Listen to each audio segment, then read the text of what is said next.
Welcome to Suman TV. నేను మీ నవీన్. ప్రస్తుతం మనతో ప్రముఖ గైనకాలజిస్ట్ మరియు oncologist doctor Sai Lakshmi Diane గారు ఉన్నారు. హాయ్ మ్యామ్, నమస్తే అండి. నమస్తే అండి. మ్యామ్, కొన్ని రకాల ఫుడ్స్ని మనం అవాయిడ్ చేస్తేనే మంచిది, లేదు అట్లాంటి ఫుడ్ తీసుకున్నాము అని అంటే క్యాన్సర్ వచ్చే విధంగా ఉంటుంది.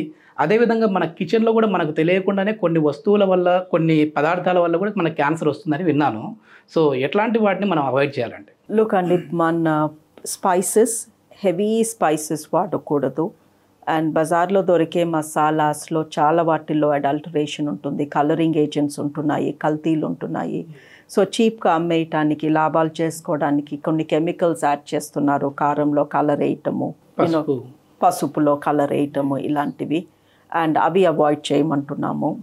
అండ్ రీఫ్రైయింగ్ థింగ్స్, ఏదన్నా బర్న్ట్ అంటే బాగా మాడిపోయింది ఆర్ కాల్చినవి, ఎస్పెషలీ బార్బెక్యూడ్ మీట్స్, అవి మంచివి కావు. వాటిల్లో వచ్చే కెమికల్స్ కూడా కార్సినోజెన్స్ అంటున్నాము. ఓకే, మాడిపోయిన దాంట్లో కార్సినోజెన్స్ ఉంటాయండి. ఇప్పుడు బార్బెక్యూ అంటే మనము సీకుల పైన మటన్ని అవి కాలుస్తారు కదా, వాటిలో ఎక్కువ రిస్క్ ఆఫ్ క్యాన్సర్ ఉంటుంది. Okay okay. అదేవిధంగా మనం బయట చూస్తే ఈ ఆయిల్స్లో, మాడిపోయిన ఆయిల్స్లోనే మళ్ళీ చిప్స్ వేయించడం కావచ్చు, ఇట్లా చూస్తూ ఉంటాం మనము. సో దానివల్ల కూడా ఈ క్యాన్సర్ వచ్చే విధంగా ఉంటుందా? ఎస్ అండి. ఆయిల్ బాయిలింగ్ పాయింట్కి రీచ్ అయినప్పుడు, మరుగుతున్నప్పుడు దాంట్లో నుంచి కార్సినోజెన్స్ రిలీజ్ అవుతాయి. Okay okay. సో ఆయిల్ వాడినప్పుడు ఏది కూడా అంత ఎక్కువగా ఆయిల్ హీట్ అవసరం పడకూడదు. సో మనం ఏదైనా డీప్ ఫ్రై చేయాలి అంటే ఆయిల్ ఆ లెవెల్కి వెళ్ళాలి కదా. సో వెళ్ళినప్పుడు ఆ ఆయిల్లో నుంచి వచ్చే chemical can cause cancers. So మనం ఎంత డీప్ ఫ్రైడ్ ఫుడ్ తింటే అంత రిస్క్ పడుతున్నాము క్యాన్సర్కి. అండ్ యూజువలీ ఒకసారి అలా బాయిల్ అయిన ఆయిల్, మరిగిపోయిన ఆయిల్ని మళ్ళీ ఇంకొకసారి మరిగిస్తే రిస్క్ ఇంకా ఎక్కువ అవుతుంది. బికాస్ ఆల్రెడీ దాంట్లో కెమికల్స్ ఊరి ఉన్నాయి, మళ్ళీ మనం ఆ కెమికల్స్ని తీస్తున్నాము. సో ఇప్పుడు ఎవరైనా కూడా బయట ఏదన్నా తింటున్నప్పుడు ఆయిల్లో మరిగినవే యూజువలీ ప్రిఫర్ చేస్తారు. అవుట్ సైడ్ ఫుడ్ అని, బజ్జీస్ అని, వడాస్ అని, వాట్ ఎవర్ యువర్ ఈటింగ్, అది ఎన్నిసార్లు వాళ్ళలా హీట్ చేసి దాన్ని డిస్పోజ్ చేస్తారు. సో మనం any deep fried fruits, sweets కూడా అవ్వచ్చు అండి, గులాబ్ జామున్, జలేబీ, అవన్నీ ఫ్రై అయ్యే కదా బయటకు వచ్చేవి. సో అలాంటివి తింటున్నప్పుడు మనకు ఒక ఐడియా ఉండాలి. 1, అది హై క్యాలరీ ఫుడ్. 2, అది మరిగించిన ఆయిల్ ఆ మరుగుదల ప్రాసెస్లో క్యాన్సర్ కాజ్ చేసే కెమికల్స్ని రిలీజ్ చేస్తుంది. సో మీరు రోజు అలాగే తింటున్నారు అనుకోండి, వారానికి 4 సార్లు అలాగే తింటున్నారు. అండ్ బయట వాళ్ళు డెఫినెట్లీ ఒకసారి మరిగించే ఆయిల్ని పారబోయారు కదా.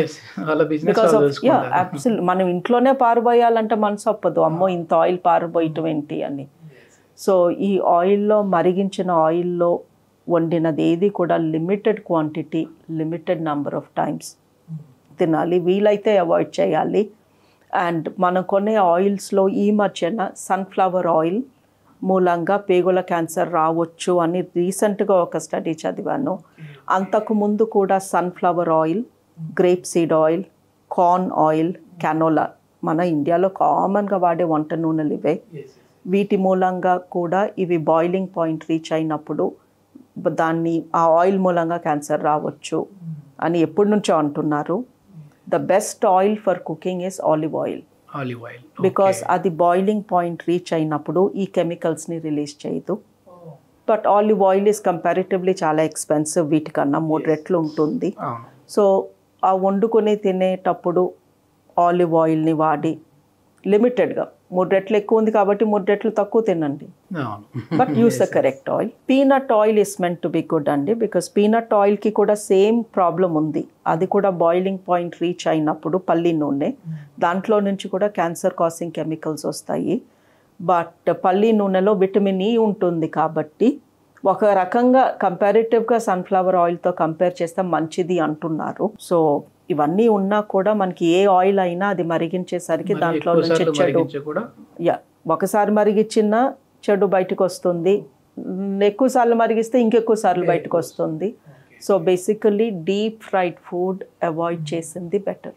మ్యామ్, మనం ఇండ్లలో కిచెన్లో ఎక్కువ చూస్తే అల్యూమినియం పాత్రలు ఎక్కువ వాడుతూ ఉంటారు. సో వాటిలో కూడా ఫుడ్ ఎక్కువ చేసుకొని మాడు అయింది అని అంటే దాని నుంచి గోకి మరి టేస్ట్ కోసం తింటూ ఉంటారు కొద్దిమంది. సో అల్యూమినియం పాత్రలో ఫుడ్ చేసుకొని తినొచ్చా లేదా అండి? ఏమైనా క్యాన్సర్ వచ్చే విధంగా ఉంటుందా? లుక్ అండి, అల్యూమినియంకి క్యాన్సర్తో లింక్ నాకు తెలిసి అయితే లేదు. బట్ ఈ మాడిన ఫుడ్ ఎప్పుడు కొంచెం టేస్టీగా ఉంటుంది, ఎందుకంటే ఇంకా ఎక్కువ ఫ్రై అయి ఉంటుంది కదా అది. సో క్రిస్పీగా ఉంటుంది, సో అందరికీ నచ్చుతుంది ఆ మాడు బెట్. బట్ ఆ మాడిన దాంట్లో క్యాన్సర్ కాజ్ చేసే కెమికల్స్ ఎక్కువ ఉంటాయి. ఇంకా ఎట్లాంటి ఫుడ్ అయితే మంచిదండి మరి మన లైఫ్ స్టైల్కి ఉండాలంటే ఎట్లాంటి ఫుడ్ తీసుకోవాలి? మీ స్టమక్కి ఏది ఈజీ టు డైజెస్ట్, ఎందులో తక్కువ కెమికల్స్ ఉన్నాయి, తక్కువ ఫర్టిలైజర్ ఉంది, తక్కువ ప్రిజర్వేటివ్స్ ఉన్నాయి, తక్కువ కలరింగ్ ఏజెంట్ ఉంది, అండ్ ఏది అంత ఫ్రెష్గా ఉంది. కలరింగ్ అయితే అసలు వాడకూడదు. Colouring is very cheap and అది చీప్ కెమికల్. మన పొట్టలో అంత చీప్ కెమికల్ వేస్తే పొట్ట సహించుకోలేదు, పొట్టలో అల్సర్స్ వస్తాయి, అల్సర్స్ క్యాన్సర్స్ కింద మారుతాయి. రీసెంట్గా ఒక స్టేట్లో కూడా మ్యామ్ ఈ పీచు మీట్ అని బ్యాన్ చేశారు. I think subject correct Kerala or Tamil Nadu. So అట్లాంటి పీచు మీటాలు అంటే కలర్ ఏజెంట్స్ యాడ్ చేశారు కాబట్టి అందులో కూడా కార్సినోజన్స్ ఉంటాయండి. ఇప్పుడు అని మనకి 5 రూపాయలకి ఒక కలరింగ్ బాటిల్ అమ్ముతుంది. అవును.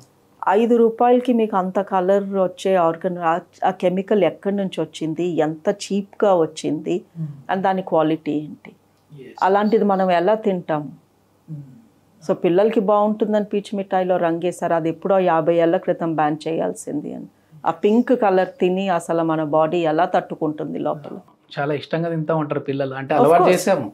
So colouring agent of any type, natural colour తప్ప anything else is totally wrong. అంత స్ట్రాంగ్ కెమికల్ మన బాడీ తట్టుకోలేకే మనకి ఏదో ఒక రోగం ఇస్తుంది. మనం రెస్టారెంట్కి వెళ్ళినప్పుడు బిర్యానీ టేస్ట్ ఉండడం కోసము టేస్టింగ్ సాల్ట్స్ వాడుతూ ఉంటారు కదా మ్యామ్, అవి కూడా డేంజరేనా అండి? అవి కూడా కెమికల్స్ ఏనండి. Anything artificial. మనం అసలు ఎందుకు ఆర్టిఫిషియల్ ఫుడ్ తింటున్నాము? అంత అవసరమా? న్యాచురల్ ఉన్నప్పుడు అవన్నీ వదిలేసి ఫ్యాక్టరీలో తయారు చేసిన కెమికల్ ఆ వాసనకి ఫ్లేవర్కి వేసుకుని తినటం ఏంటండి? It's totally wrong. హ్యాపీగా హెల్తీగా ఇంట్లో చేసుకొని మంచి ఫుడ్ తింటే బాగుంటుంది. లేదంటే ఇట్లాంటి ప్యాక్డ్ ఫుడ్ కావచ్చు, మాడిపోయినవి ఎక్కువ తిన్నా కూడా మనకి ఇట్లాంటి క్యాన్సర్ వచ్చే అవకాశం అయితే ఉంది. లుక్ అండ్ మన తాతలు వాళ్ళు ఎలా తిన్నారో, వండుకునే వాళ్ళు, పెంచుకునే వాళ్ళు, కోసుకునే వాళ్ళు, తినేవాళ్ళు. వాళ్ళు మార్కెట్కి వెళ్ళి ఇలాంటివన్నీ ప్రాసెస్డ్ ఫుడ్ తినేవాళ్ళు కాదు, అందుకే వాళ్ళు ఎక్కువ రోజులు బతికారు. వాళ్ళు అప్పుడు క్యాన్సర్స్ ఎప్పుడో ఎవరికో ఒకరికి వచ్చేది, ఇప్పుడు ప్రతి ముగ్గురులో ఒకరికి వస్తుంది. మళ్ళీ మనం రివర్స్ అయ్యి మళ్ళీ నార్మల్ అవ్వాలి, మన ప్రతి ఫ్యామిలీలో ఒక క్యాన్సర్ పేషెంట్ ఉండకూడదు అంటే మన ఫుడ్ హ్యాబిట్స్, స్లీపింగ్ హ్యాబిట్స్, మన థాట్ ప్రాసెస్ మారాలి. స్లీపింగ్ని బట్టి కూడా ఉంటుందా మ్యామ్? స్లీప్లో బాడీ రిపేర్ అవుతుందండి. పొద్దున్న లేచిన కాడ నుంచి పడుకునే వరకు మనం చేసిన ప్రతి పని మూలంగా ఏదో ఒక బాడీలో చెడు జరుగుతూనే ఉంటుంది. స్ట్రెస్ మూలంగా, తిండి మూలంగా, మన పని మూలంగా, వాట్ ఎవర్. అది ఎప్పుడు రిపేర్ అవ్వాలి? సో పగలు జరిగిన డ్యామేజ్ రాత్రి పడుకున్నప్పుడు రిపేర్ అవుతుంది. మరి ఇన్సోమియా ప్రాబ్లం ఉన్న వాళ్ళకి ఇబ్బంది పాపం. వెల్, ఇన్సోమ్నియా ఉన్న వాళ్ళకి ఇబ్బంది. అసలు పడుకోకుండా బోల్డ్ అన్ని గంటలు పనిచేస్తూ లేదా టీవీ చూస్తూ గడిపే వాళ్ళకి ఇబ్బంది. థ్యాంక్ యూ మ్యామ్, చాలా మంచి ఇన్ఫర్మేషన్. Thank you.